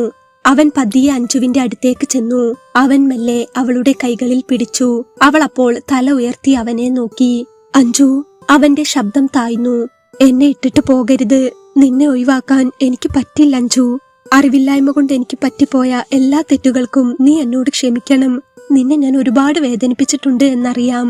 ഒരു പോലീസുകാരനാണ് ഞാൻ. നീതി എന്താണെന്ന് കൃത്യമായി അറിയാവുന്നവൻ. എങ്കിലും നിന്നോട് ഞാൻ ചെയ്തത് അത്രയും വലിയ തെറ്റാണ്. നമുക്ക് ഒരുമിച്ച് ജീവിച്ചൂടെ? എനിക്ക് നിന്നെ ഉപേക്ഷിക്കാൻ വയ്യ മോളെ. അവൻ കരഞ്ഞുകൊണ്ട് പറഞ്ഞപ്പോൾ അഞ്ജു കരച്ചിലോടെ അവനെ നോക്കി. ഏട്ടാ, ഞാൻ കേൾക്കുന്നത് സത്യമാണോ? ഏട്ടൻ എന്നെ ഇഷ്ടമാണോ? അഞ്ജു നിറ കണ്ണുകളോടെ അവനോട് ചോദിച്ചു. ഇഷ്ടമാണ്, അല്ലാതെ ഞാനിപ്പോൾ ഇത് പറയില്ലല്ലോ. നീ ഇല്ലെങ്കിൽ ഞാൻ തളർന്നു പോകും മോളെ. നിന്നെ മറക്കാൻ ഇനി എനിക്ക് കഴിയുമെന്ന് തോന്നുന്നില്ല. അത്രയ്ക്ക് ഞാൻ നിന്നെ ഇപ്പോൾ സ്നേഹിക്കുന്നുണ്ട്. എത്രയൊക്കെ ഞാൻ അവഗണിച്ചിട്ടും എനിക്കൊരു ബുദ്ധിമുട്ട് വന്നപ്പോൾ നീ എന്നെ സ്നേഹിച്ചില്ലേ? അത്രയ്ക്കിഷ്ടമാണല്ലേ എന്നോട്? അവൻ അവളോട് ചോദിച്ചു. അവൾ അപ്പോൾ കരയുകയായിരുന്നു. ഇഷ്ടമെന്ന് പറഞ്ഞാൽ ഒരുപാട് ഇഷ്ടമാണ് ഏട്ടനെ. ഏട്ടൻ എന്നെ സ്നേഹിച്ചില്ലെങ്കിലും ഇഷ്ടമായിരുന്നു. പിന്നെ ഏട്ടന് വെറുതെ ഒരു ശല്യമാവണ്ട എന്ന് കരുതിയാ പോയിക്കോളാമെന്ന് പറഞ്ഞത്. തിരികെ പോയാലും ഞാൻ ഒറ്റയ്ക്ക് തന്നെയാണ് അഖിലേട്ടാ. ഏട്ടൻ അറിയാലോ എന്റെ അച്ഛനും അമ്മയും ഡിവോഴ്സ് ആണെന്ന്. ആന്റിയുടെ വീട്ടിലല്ലേ ഞാൻ. തിരികെ പോയാലും എനിക്ക് അവിടെ ഒറ്റപ്പെട്ട ജീവിതം തന്നെയല്ലേ. ഏട്ടൻ രേഷ്മയെ സ്നേഹിച്ചത് എന്തുകൊണ്ടാണെന്ന് എനിക്കറിയാം. അവളെ ഭർത്താവ് ഉപേക്ഷിച്ചപ്പോൾ അവളുടെ ഒറ്റപ്പെടലിന്റെ വേദനയിൽ ഏട്ടന്റെ മനസ്സലിഞ്ഞു. എന്നാൽ ഏട്ടൻ കാണാത്തൊരു വേദന എനിക്കുമുണ്ട്. എനിക്ക് 14 വയസ്സുള്ളപ്പോഴാണ് അച്ഛനും അമ്മയും പിരിയുന്നത്. അച്ഛൻ അച്ഛന്റെ വഴിക്ക് പോയി. പിന്നെ അമ്മ ജോലി തേടി ഗൾഫിലും പോയി. വേറെ വഴിയില്ലാത്തതുകൊണ്ട് എന്നെ അമ്മയുടെ സഹോദരിയുടെ വീട്ടിലാക്കി. ആന്റി പുറമെ വലിയ സ്നേഹമൊക്കെ കാണിക്കുമെങ്കിലും അവിടെ ഞാനൊരു അധികപ്പറ്റായിരുന്നു. അമ്മ ഗൾഫിൽ പോയി എനിക്ക് ആവശ്യത്തിന് പൈസയൊക്കെ അയച്ചു തരുന്നുണ്ട്. പക്ഷേ എന്നെ സ്നേഹിക്കാൻ ഇതുവരെ ആരും ഉണ്ടായിട്ടില്ല ഏട്ടാ. എനിക്ക് വേണ്ടി എന്തെങ്കിലും ഒന്ന് സംസാരിക്കാൻ, എന്നെ ചേർത്ത് പിടിക്കാൻ, ഒന്ന് സ്നേഹിക്കാൻ പോലും ആരും ഉണ്ടായിരുന്നില്ല. കുറച്ചു മുൻപൊരിക്കൽ എനിക്കൊരു പനി വന്നിട്ടുണ്ടായിരുന്നു. കടുത്ത പനിയായിരുന്നു. ആന്റിയും മക്കളും ഭർത്താവും എല്ലാവരും ടൂറിന് പോയ സമയമായിരുന്നു. നോക്കാൻ ആരുമില്ലാതെ ദിവസങ്ങളോളം ഞാൻ കട്ടിലിൽ കിടന്ന് പിടഞ്ഞിട്ടുണ്ട്. ആ വേദന എനിക്ക് ഒരിക്കലും മറക്കാൻ കഴിയില്ല അഖിലേട്ടാ. ഏട്ടന് വയ്യാതായപ്പോഴും എനിക്ക് അതാ പെട്ടെന്ന് ഓർമ്മ വന്നത്. അഞ്ജുവിന്റെ കണ്ണുകൾ നിറഞ്ഞു തുളുമ്പി. അന്നൊക്കെ സ്വന്തമെന്ന് പറയാൻ ആരെങ്കിലും ഉണ്ടാവാൻ, ഒരു ജീവിതമുണ്ടാകാൻ ഒരുപാട് കൊതിച്ചിട്ടുണ്ട്. പക്ഷേ വിവാഹം കഴിഞ്ഞ് ഏട്ടനും എന്നെ അവഗണിച്ചു തുടങ്ങിയപ്പോൾ വീണ്ടും ഞാൻ ആ 14 വയസ്സുകാരിയെ പോലെ തന്നെ ആവുകയാണെന്ന് തോന്നി. സഹിക്കാൻ കഴിയുന്നുണ്ടായിരുന്നില്ല. എങ്കിലും ഏട്ടൻ എന്നെ എപ്പോഴെങ്കിലും സ്നേഹിച്ചാലോ എന്നൊരു കുഞ്ഞു പ്രതീക്ഷയിൽ അങ്ങനെ കഴിച്ചുകൂട്ടി. ഏട്ടൻ എന്നെ ഇഷ്ടമാണെന്ന് ഒരു വാക്ക് പറഞ്ഞാൽ അതിനപ്പുറം എനിക്കൊന്നും വേണ്ട അഖിലേട്ടാ. ഒരു ജോലിക്കാരിയെ പോലെയാണെങ്കിൽ അങ്ങനെ ഞാൻ ഏട്ടന്റെ കാൽച്ചോട്ടിൽ കിടന്നോളാം. അവൾ അത് പറഞ്ഞു കരയുമ്പോൾ അഖിൽ അവളെ വാരി പുണരുകയായിരുന്നു. ഇഷ്ടമാണ് മോളെ, ഒരുപാട് ഇഷ്ടമാണ്. ആർക്കും വിട്ടുകൊടുക്കില്ല ഞാൻ, ഒരിക്കലും ഒഴിവാക്കില്ല. നിന്നെ എനിക്ക് നഷ്ടപ്പെടാതിരിക്കാൻ വേണ്ടിയാണ് ദൈവം എനിക്ക് ഇങ്ങനെ ഒരു വയ്യായിക തന്നത്. അല്ലെങ്കിൽ എന്റെ ജീവിതം എന്തായേനെ, വലിയ തെറ്റുകളിൽ ചെന്ന് അവസാനിച്ചേനെ. ഒരിക്കലും വിട്ടുകളയില്ല മോളെ നിന്നെ ഞാൻ. അവൻ അത് പറഞ്ഞ് അവളുടെ നെറ്റിയിൽ മാറി മാറി ഉമ്മ വെച്ചു. മറ്റേതോ ഒരു പെണ്ണിനെ ആലോചിച്ചുകൊണ്ടാണ് താലി കെട്ടിയ പെണ്ണിനെ ചേർത്ത് പിടിക്കേണ്ടവളെ താൻ ഇതുവരെ ദ്രോഹിച്ചത്. ഓർക്കുമ്പോൾ അഖിലിന്റെ നെഞ്ചു പിടഞ്ഞു. അവൻ അവളെ വാരിപ്പുണർന്ന് ഉമ്മകൾ കൊണ്ടു മൂടി. അവളുടെ മുഖം അവന്റെ ഉമ്മകളാൽ ചുവന്നു. കണ്ണുനീർ നിർത്താതെ ഒഴുകി. രണ്ടുപേരും ഒരു മനസ്സോടെ പരസ്പരം കെട്ടിപ്പുണർന്നുകൊണ്ടേയിരുന്നു. അപ്പോഴാണ് പുറത്തു പെട്ടെന്ന് കോളിംഗ് ബെൽ മുഴങ്ങിയത്. ബെല്ല് കേട്ടതും പെട്ടെന്ന് അവർ അവരുടെ ചേർത്തുപിടുത്തത്തിൽ നിന്ന് ഒന്നയഞ്ഞു. ആരാണെന്ന സംശയത്തോടെ അഖിൽ അഞ്ജുവിനെയും അഞ്ജു അവനെയും നോക്കി. ഞാൻ ചെന്ന് നോക്കട്ടെ, അഖിൽ അവളുടെ കവിളിൽ തലോടിക്കൊണ്ട് പറഞ്ഞു. അവർ ചെന്ന് വാതിൽ തുറന്നു. മുറ്റത്തപ്പോൾ അഖിലിന്റെ അച്ഛൻ റിട്ടയർഡ് മിലിറ്ററി ഓഫീസറായ രാജീവനും അമ്മ ലളിതയും പലഹാരങ്ങളായി നിൽപ്പുണ്ടായിരുന്നു. അവരെ കണ്ടതും അഞ്ജുവിന്റെ മുഖത്ത് സന്തോഷം നിറഞ്ഞു. സുഖാണോ മക്കളെ? അമ്മയുടെ ചോദ്യത്തിൽ നിറയെ അവരോടുള്ള വാത്സല്യമുണ്ടായിരുന്നു. സുഖാണമ്മേ, കയറി വരൂ, അച്ഛാ വരൂ, അഞ്ജു സന്തോഷത്തോടെ പറഞ്ഞു. അച്ഛനും അമ്മയും അപ്പോൾ അകത്തേക്ക് കയറി. അച്ഛന്റെ കണ്ണുകൾ അപ്പോൾ പതിവുള്ള ഗൗരവത്തോടെ ചുറ്റിലും നോക്കുകയായിരുന്നു. അഖിലിന്റെ മുഖത്തെ ഭാവമാറ്റം അദ്ദേഹം ശ്രദ്ധിക്കുന്നുണ്ടായിരുന്നു. എന്താ മോനെ, തീരെ വയ്യാത്ത പോലെ തോന്നുന്നല്ലോ? അമ്മ അപ്പോൾ അഖിലിനോട് ചോദിച്ചു. അതൊന്നുമില്ലമ്മേ, ചെറിയൊരു വയ്യായിക. പുറത്തുനിന്ന് ഫുഡ് കഴിച്ചപ്പോൾ ഒരു പണി കിട്ടി. അഞ്ജു നല്ലോണം നോക്കി. ഇപ്പോൾ കുഴപ്പമില്ല, അഖിൽ ചിരിച്ചുകൊണ്ട് പറഞ്ഞു. അവന്റെ ആ ചിരി കഴിഞ്ഞ മാസങ്ങളിലായി അവർ കണ്ടിട്ടില്ലാത്ത ഒന്നായിരുന്നു. അമ്മ അപ്പോൾ കയ്യിലെ പലഹാരം മേശപ്പുറത്തു വെച്ചു. അച്ഛൻ അപ്പോൾ അഞ്ജുവിനരികിലേക്ക് ചെന്നു. നിങ്ങൾ തമ്മിൽ എന്തോ പ്രശ്നങ്ങളുണ്ടെന്ന് ഇവൻ പറഞ്ഞറിഞ്ഞിരുന്നു. അതുകൊണ്ട് കാര്യങ്ങൾ സംസാരിക്കാനാണ് വന്നത്. അച്ഛൻ ഒരു മിലിറ്ററിക്കാരനാണെന്ന് മോൾക്കറിയാലോ. എനിക്ക് പലപ്പോഴും വിട്ടുവീഴ്ചകൾ അറിയില്ല. പക്ഷേ കുടുംബജീവിതമാകുമ്പോൾ ചിലപ്പോഴൊക്കെ വിട്ടുകൊടുക്കേണ്ടി വരും മക്കളെ. അച്ഛൻ ഒരിത്തിരി വിഷമത്തോടെയാണ് അത് പറഞ്ഞത്. എന്നാൽ അച്ഛൻ പറഞ്ഞു തീരുന്നതിന് മുൻപ് തന്നെ അഖിൽ അച്ഛനരികിലേക്ക് ചെന്നു. അച്ഛാ, അമ്മേ, എനിക്ക് നിങ്ങളോടൊരു പ്രധാന കാര്യം പറയാനുണ്ട്. അവൻ ആദ്യമായി അച്ഛന്റെ കണ്ണുകളിലേക്കൊന്ന് നന്നായി നോക്കി. അച്ഛനും അമ്മയും അപ്പോൾ അവനെ തന്നെ നോക്കുകയായിരുന്നു. ഞങ്ങൾ ബന്ധം പിരിയുന്ന കാര്യമൊക്കെ ഞാൻ അച്ഛനോട് പറഞ്ഞിരുന്നു. ശരിയാണ്, കഴിഞ്ഞ കുറെ മാസങ്ങളായി ഞാൻ എന്തൊക്കെയോ മാനസികാവസ്ഥയിലായിരുന്നുവെന്ന് നിങ്ങൾക്കറിയാലോ. എല്ലാവരും കൂടെ എന്റെ ഇഷ്ടത്തിന് നിൽക്കാതെ എന്നെ പിടിച്ച് മറ്റൊരു വിവാഹം കഴിപ്പിച്ചപ്പോൾ ആകെ ദേഷ്യമുണ്ടായിരുന്നു. ഒരു തെറ്റും ചെയ്യാതെ എന്റെ ജീവിതത്തിലേക്ക് കയറി വന്ന ഇവളോടടക്കം എല്ലാവരോടും എന്റെ സ്വാർത്ഥതയും വാശിയും ദേഷ്യവും ഒക്കെ കാരണം ഞാൻ അഞ്ജുവിനെ ഒരുപാട് വേദനിപ്പിച്ചു. അഖിലിന്റെ കണ്ണുകൾ അപ്പോൾ അഞ്ജുവിലേക്ക് നീണ്ടു. അവൾ അപ്പോൾ അവനെ നോക്കി നിൽക്കുകയായിരുന്നു. ഞങ്ങൾ പിരിയാൻ തീരുമാനിച്ചിരുന്നു അച്ഛാ. ഈ വിവാഹബന്ധം അവസാനിപ്പിക്കണമെന്ന് വിചാരിച്ചിരുന്നു. പക്ഷേ ഇപ്പോൾ എനിക്ക് അതിന് കഴിയില്ല അച്ഛാ. ഞാൻ ഫുഡ് പോയ്സൺ ആയി ഹോസ്പിറ്റലിലായിരുന്നു. ഇവളാണ് എന്നെ നോക്കിയത്. ഒരറപ്പും കൂടാതെ ഞാൻ ഛർദിച്ചത് അത്രയും ഇവളെടുത്തു. എന്നെ താങ്ങി പിടിച്ചു, അവളുടെ മടിയിൽ കിടത്തി ഭക്ഷണം വാരി തന്നു. പറയുമ്പോൾ അഖിലിന്റെ കണ്ണുകൾ നിറയുകയായിരുന്നു. എനിക്ക് ഇവളെ മതി അച്ഛാ, ഒരിക്കലും ഞാൻ ഇവളെ ഒഴിവാക്കില്ല.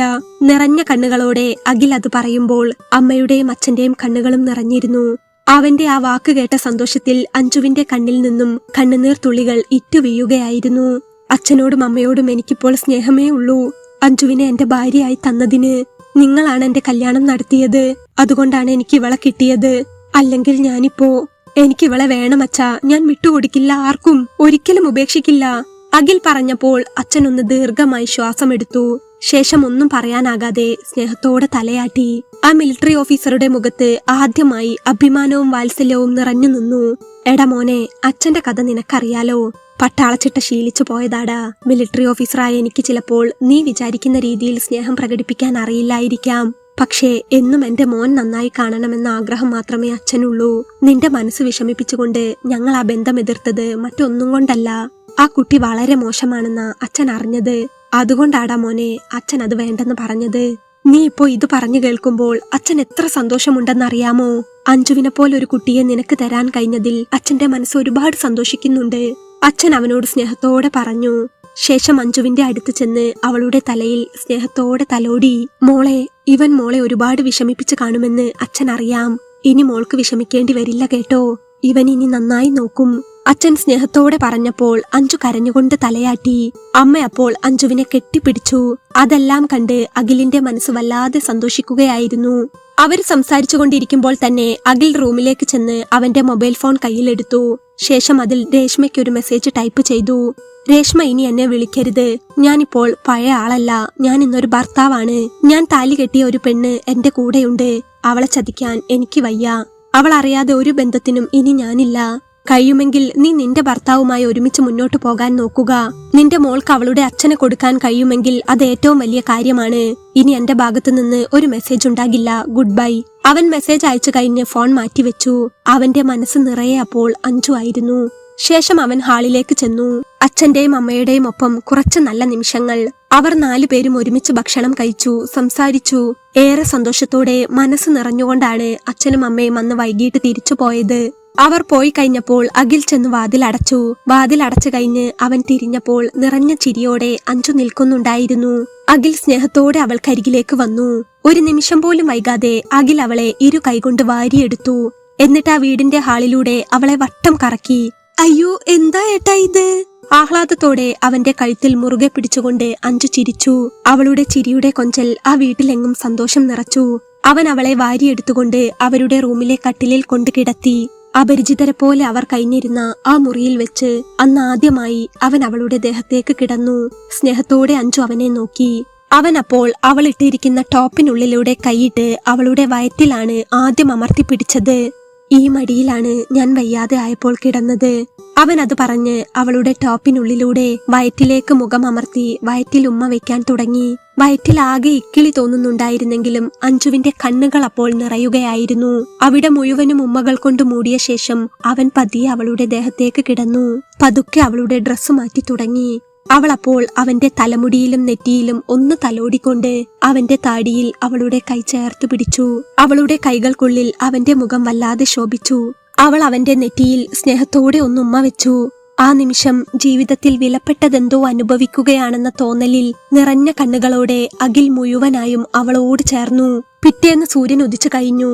നേരമേറെ കഴിഞ്ഞിട്ടും അഞ്ജു പുതപ്പിനുള്ളിൽ അഖിലിന്റെ നെഞ്ചിൽ ചേർന്ന് കിടന്നുറങ്ങുകയായിരുന്നു. ഉറക്കമുണർന്ന അഖിൽ അഞ്ജു അറിയാതെ അവളെ വീണ്ടും ഉമ്മകൾ കൊണ്ട് മൂടി.